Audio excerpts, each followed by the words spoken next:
Le pouvoir disciplinaire de l'employeur s'exprime au travers notamment du règlement intérieur qui va lui permettre de sanctionner éventuellement les salariés qui ne le respecteraient pas.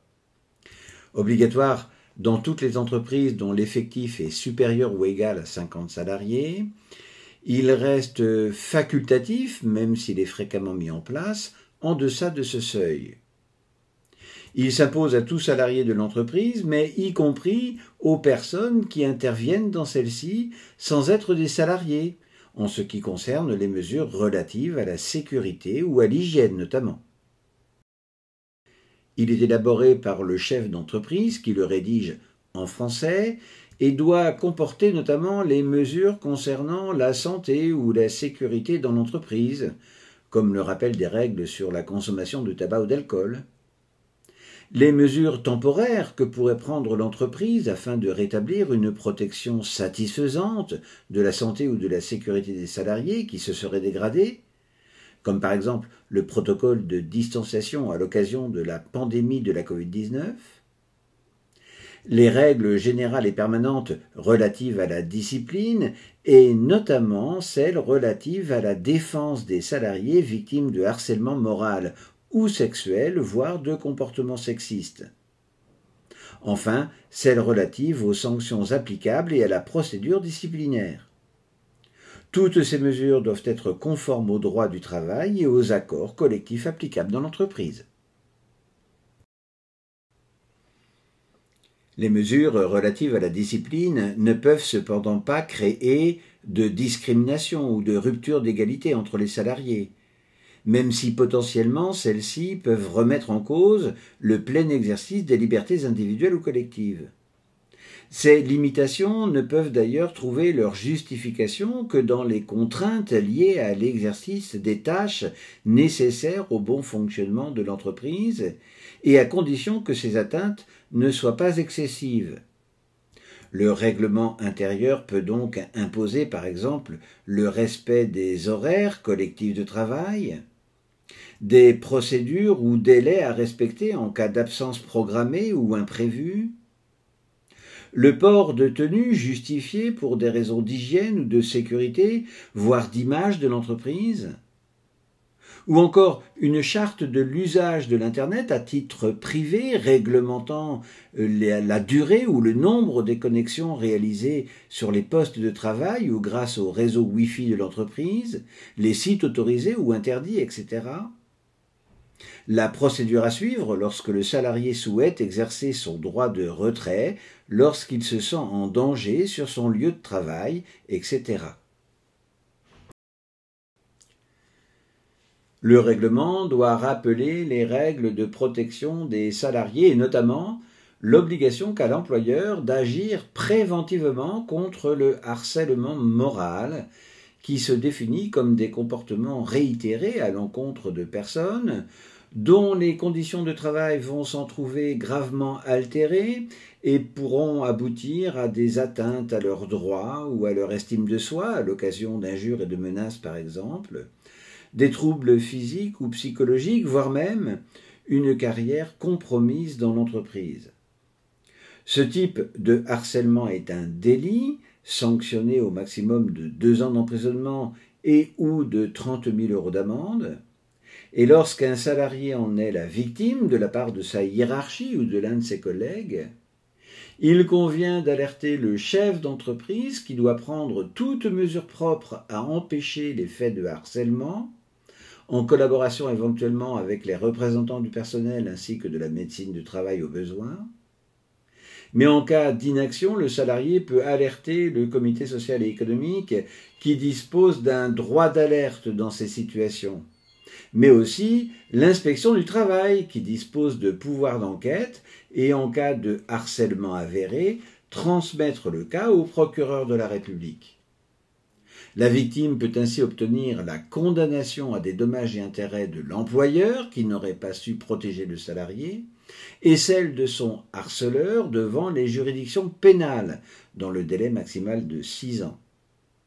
Enfin, si le harcèlement est à caractère discriminatoire, il est possible également de saisir le défenseur des droits qui servira de médiateur avec l'entreprise pour faire cesser ce type de harcèlement à l'avenir. Un niveau de protection identique, voire même supérieur, existe contre les faits de harcèlement sexuel qui consiste à infliger régulièrement des propos à caractère sexuel ou sexiste à sa victime, ou des pressions, même non répétées, dans le but apparent ou réel d'obtenir des faveurs ou un acte sexuel. Ces faits sont sanctionnés comme le harcèlement moral, voire même davantage lorsqu'ils sont commis dans certaines situations comme le harcèlement de la part d'un supérieur hiérarchique ou par plusieurs personnes.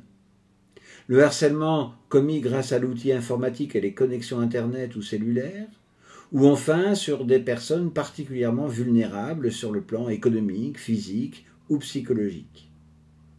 Attention, tout contact physique imposé à la victime pourrait requalifier le harcèlement en agression sexuelle ou en viol, beaucoup plus lourdement condamné.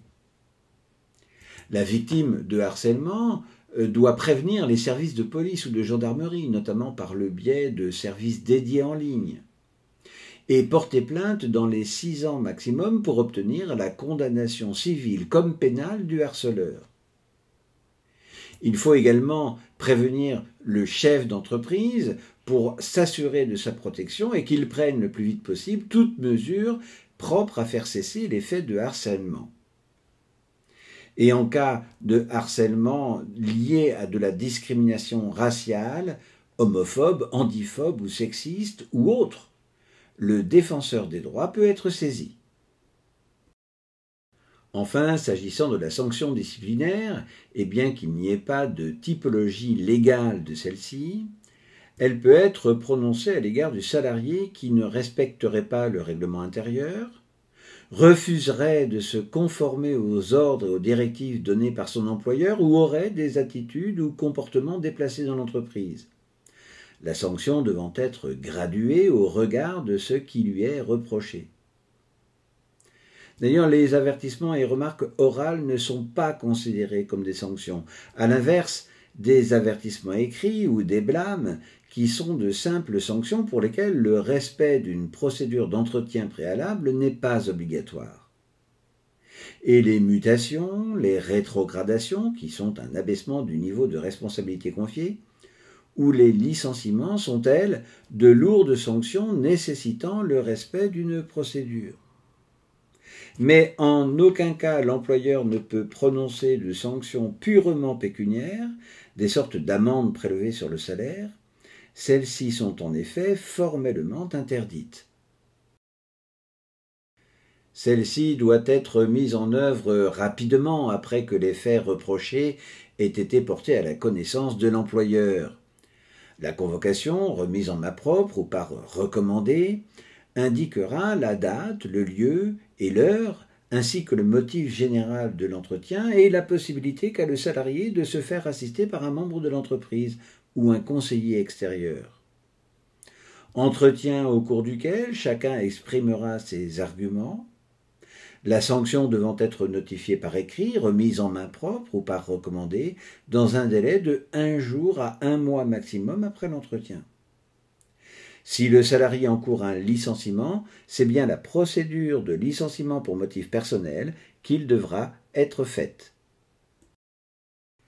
Pour terminer, le règlement intérieur est élaboré par le chef d'entreprise qui peut consulter l'inspection du travail pour avis conforme. Ce dernier a alors 2 mois pour apporter sa réponse argumentée. Le projet est ensuite soumis à l'avis du comité social et économique qui peut demander à amender le texte. Le texte définitif accompagné de l'avis du comité social et économique est transmis alors à l'inspection du travail et déposé au greffe du conseil de prud'homme dont relève l'entreprise ou l'établissement.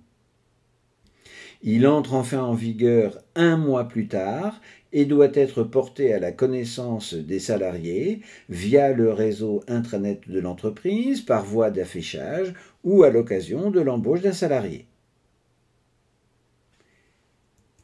Il peut être par ailleurs complété d'avenants ou de notes de service pour modifier le règlement intérieur par la suite.